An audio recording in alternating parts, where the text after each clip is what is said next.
ಭಾರತೀಯ ಸರ್ವಶ್ರೇಷ್ಠ ಆಡಳಿತ ನಡೆಸಿದ ಶ್ರೀ ಛತ್ರಪತಿ ಶಿವಾಜಿ ಮಹಾರಾಜರ ಸುಮಾರು 12 ಐತಿಹಾಸಿಕ ಕೋಟೆಗಳನ್ನು ವಿಶ್ವ ಪರಂಪರೆ ಪಟ್ಟಿಗೆ ಯುನೆಸ್ಕೋ ಘೋಷಣೆ ಮಾಡಿದೆ. 16ನೇ ಶತಮಾನದಲ್ಲಿ ಕಟ್ಟಿದ ಕೋಟೆಗಳನ್ನು ಐತಿಹಾಸಿಕ ಪ್ರವಾಸಿ ತಾಣಗಳಾಗಿವೆ.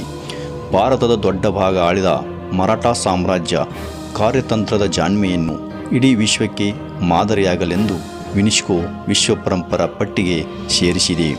16ನೇ ಶತಮಾನದಲ್ಲಿ ನಿರ್ಮಿಸಿದ ಮರಾಠ ಭೂದೃಶ್ಯಗಳು ಎಂದೇ ಖ್ಯಾತಿ ಪಡೆದಿರುವ 12 ಐತಿಹಾಸಿಕ ಮರಾಠ ಕೋಟೆಗಳಾದ ಶಿವನೇರಿ ಕೋಟೆ, ಸಲ್ಲೇರ್ ಕೋಟೆ, ಲೋಹಗಢ್, ರಾಜಗಢ್, ರಾಯಗಢ್, ಪ್ರತಾಪಗಢ್, ವಿಜಯದುರ್ಗ, ಖಂಡೇರಿ ಕೋಟೆ, ಸುವರ್ಣದುರ್ಗ, ಫನ್ನಾಲ ಕೋಟೆ, ಸಿಂಧುದುರ್ಗ ಹಾಗೂ ಗಿಂಗಿ ಕೋಟೆ ವಿಶ್ವ ಪರಂಪರಾ ಪಟ್ಟಿಗೆ 12 ಕೋಟೆಗಳು ಸೇರಿವೆ.